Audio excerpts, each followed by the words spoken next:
위르겐 클린스만 감독이 이끄는 한국 축구대표팀은 13일 오후 8시 서울 월드컵 경기장에서 열린 10월 A매치 평가전 튀니지와의 홈경기에서 이강인의 2골로 4대0 승리했습니다. 후반 10분 선제골이 나왔는데요. 박스 바로 중앙 오른쪽에서 얻은 한국의 프리킥을 이강인이 왼발로 그대로 감아찼고 공은 수비벽을 넘겨 가까운 포스트 구석으로 빨려 들어갔습니다. 이강인의 A매치 15경기 만에 첫 골. 데뷔골 2분 만에 이강인은 추가골까지 넣었습니다. 후반 12분 박스한 경합 상황 때 이강인은 재빠르게 일어나 한 바퀴 돈 후 왼발 슈팅으로 골을 넣은 것인데요. 후반 22분에는 오른쪽에서 이강인이 왼발로 감아 올린 코너킥을 가까운 포스트에서 김민재가 헤딩슛을 했고 튀니지 수비 야신 메리아 맞고 굴절된 자책골이 됐습니다. 후반 추가 시간 1분에는 튀니지 골키퍼의 골킥이 짧게 간 것을 헤딩 전진 패스했고 교체 투입된 황의조가 달려가 1대1 기회에서 오른발 슈팅으로 골을 넣어 4대0 한국이 대승했습니다. 이날 경기 후 리그앙의 공식 영어 SNS에는 당신은 이분간 무엇을 할 수 있나요? 라며 이강인은 튀니지를 상대로 2골을 넣었다며 골 장면을 담은 사진을 게재했습니다. 또한 이강인 정말 대단한 선수 라며 이강인이 파리 생제르맹 트레이닝복을 입고 있는 모습을 곧바로 올렸습니다. 파리 생제르맹 공식 SNS도 이강인의 한국이 튀니지를 상대로 4대0으로 승리했다며 이강인이 골을 넣고 기뻐하는 사진을 게재했습니다. 이강인의 활약에 프랑스 리그도 소속팀 파리 생제르맹도 기뻐하고 있는데요. 파리 생제르맹 공식 트위터 계정 및 파리 생제르맹 팬페이지 PSG 토크 등에서는 이강인 선수의 멀티골 소식에 많은 축하와 다양한 반응이 쏟아졌는데요. 이강인 언제 돌아오는 거야? 환상적인 프리킥 골이었어. 골키퍼가 막을 수 없는 코스였어. 이강인 빨리 돌아와. 골키퍼가 불쌍해지는군. 이강인은 오늘 정말 멋진 모습을 보여줬어. 이강인은 PSG에 필요한 선수야. 그가 우리 답답한 공격에 활기를 불어 넣어줄 거야. 이강인은 베스트 11에 들어가야 해. 보석이라는 이모티콘만 게시한 팬도 있었습니다. 시차로 인해 시간이 지남에 따라 더욱 난리난 반응을 볼 수 있을 것 같은데요. 오늘 이강인 선수의 환상적인 활약에 한국 대표팀도 분위기가 살아났고 파리 생제르맹에서도 다시금 제대로 된 주전 경쟁을 이어갈 수 있을 것 같습니다. 여기에 카드리 감독은 18번 이강인은 개인기가 뛰어났고 빠르고 차이를 만들었다며 한국은 프리킥을 잘한다는 것을 알았다. 오늘 이게 문제가 됐다고 말했습니다. 한국 대표팀을 강팀으로 평가하기도 했는데요. 그는 한국은 선진 축구를 할 수 있고 빠르고 강했다며 우리의 노력들이 반영되지 않았지만 한국은 강팀이었다. 이길 만한 팀이었다고 말했습니다. 다만 시차 문제로 이날 경기력을 발휘하기 어려웠다고 언급했는데요. 그는 48시간 동안 이동했고 시차로 체력이 많이 떨어졌다며 전반은 잘 버텼지만 후반은 힘들었다고 말했습니다. 경기력 부족을 반성하는 언급도 했는데요.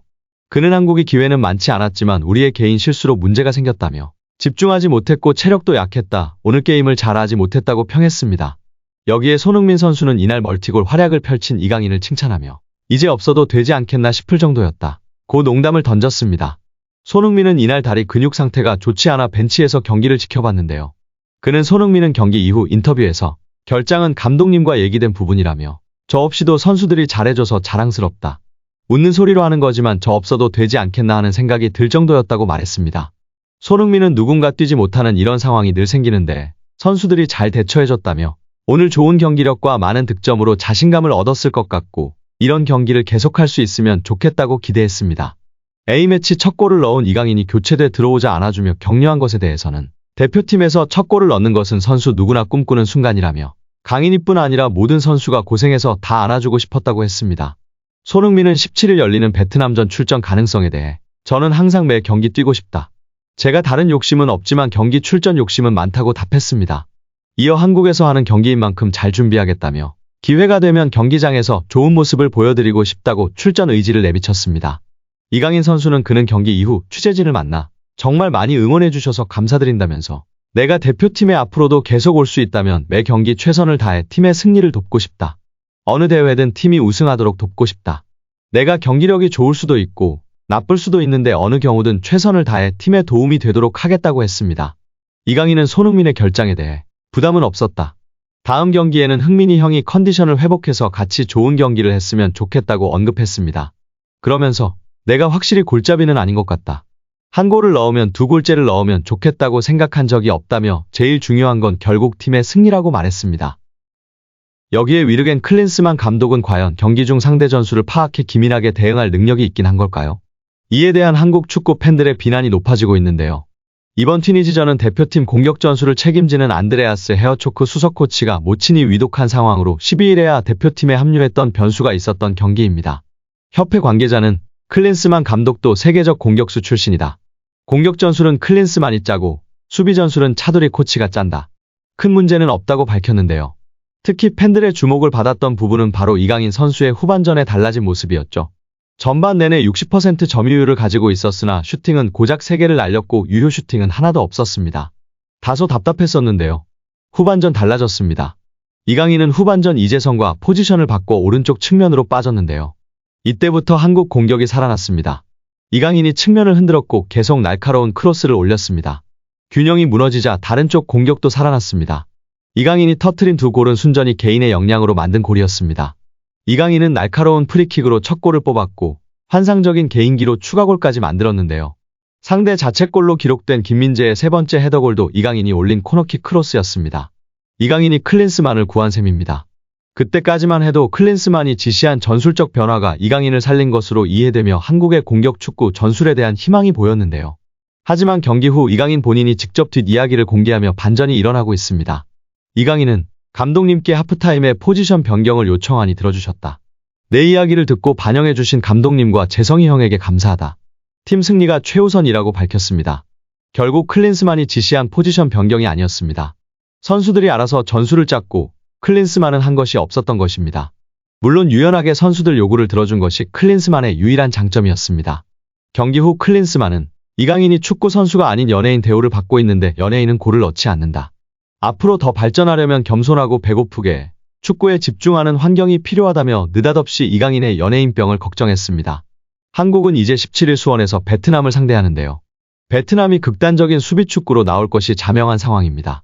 클린스만은 이강인 연예인병 걱정 대신 베트남 수비를 어떻게 공략할지 고민해야 하지 않을까 싶습니다. 다만 아직까지 클린스만호 초반이니 손흥민 선수의 발언처럼 기다리며 응원해줘야 할 것 같습니다. 베트남전에서는 더 멋진 모습을 보여주길 기대하겠습니다. 여기에 축구대표팀 주장 손흥민이 위르겐 클린스만 감독을 향한 팬들의 곱지 않은 시선에 대해 직접 발언하며 큰 화제가 되고 있습니다. 손흥민은 11일 파주 NFC에서 인터뷰를 통해 최근 대표팀을 향한 부정적 여론에 대한 생각을 털어놓으며 팬들의 관심을 받고 있는데요. 먼저 인터뷰는 토트넘 관련 이야기로 시작했습니다. 토트넘의 시작이 좋은 점에 대해 이야기했는데요.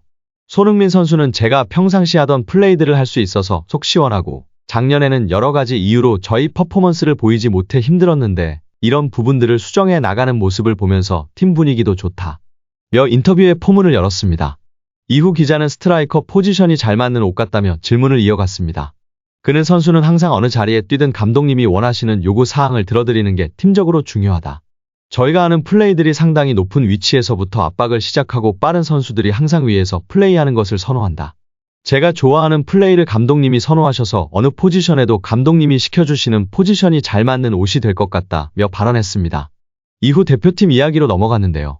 최근 클린스만 감독은 잦은 해외 출장으로 국내파 선수 발굴에 소홀하다는 비판을 받는 상황입니다. 이에 손흥민은 감독님에 대해 팬분들의 입장은 저도 이해한다면서 전임 파울로 벤투 감독 시절을 떠올렸다. 벤투 감독은 재임 당시 잇따른 한일전 패배를 비롯해 이강인 기용 문제 등 팬들의 거센 비난을 받았었습니다. 손흥민은 벤투 감독님 때도 정말 많이 힘들었고 선수들이 감독님을 믿어달라고 했던 것처럼 클린스만 감독님도 아시안컵을 준비하면서 격려와 응원이 필요하다고 말했습니다. 지도자와 선수는 비난받는 것이 당연하다는 전제도 있지 않았는데요. 다만 지금의 결과가 중요하다고 생각하실 수 있지만 그 과정이 중요하고 결과는 아시안컵이 열리는 1월이 중요하다고 강조했습니다. 팬들을 향해선 좋은 사랑과 에너지를 주시면 선수들이 분명히 그 값을 보여드리기 위해 최선을 다할 것이다며 당당하게 말씀드릴 수 있다고 재차 자신했습니다. 손흥민은 11일까지 사흘 연속 대표팀 훈련에서 제외된 상황인데요. 소속팀에서도 3경기 연속 70분 내외를 소화했던 만큼 대표팀에서도 적절한 관리가 필요하다는 의견이 나오고 있습니다. 13일 튀니지전 출전이 불투명한 가운데 손흥민은 작년에 비하면 아무것도 아니다. 좋아지고 있다며 미소를 지었습니다. 손흥민은 지난해 스포츠 탈장과 안아골절 부상 등으로 힘겨운 시즌을 치렀는데요. 하루하루 상황을 지켜보고 있다는 손흥민은 오랜 선수 생활을 위해 대표팀에서도 관리가 필요하다는 자신을 향한 여론에 대해서도 잘 알고 있는 모습이었습니다. 이에 대해 손흥민은 직업병인 것 같은데 선수들은 쉬지 않고 정말 계속 달리고 싶어 한다며 아픈 것을 참고 하는 건 너무 좋아하고 행복하기 때문에 놓치지 않으려고 하는 것이라고 말했습니다. 그러면서 대표팀에 소집되는 것은 특혜라고 목소리를 높였는데요. 그는 기회를 받는 것도 특혜고 휴식을 받아야 한다 이런 것도 특혜다며 오랜 선수 시절 동안 쌓아온 몸관리 노하우들이 있다며 무리하지 않겠다고 다짐하는 모습이었습니다. 오늘도 시청해주셔서 감사합니다. 늘 건강하시고 더 좋은 영상으로 찾아뵙겠습니다. 구독과 좋아요도 잊지 마시고 부탁드립니다. 감사합니다.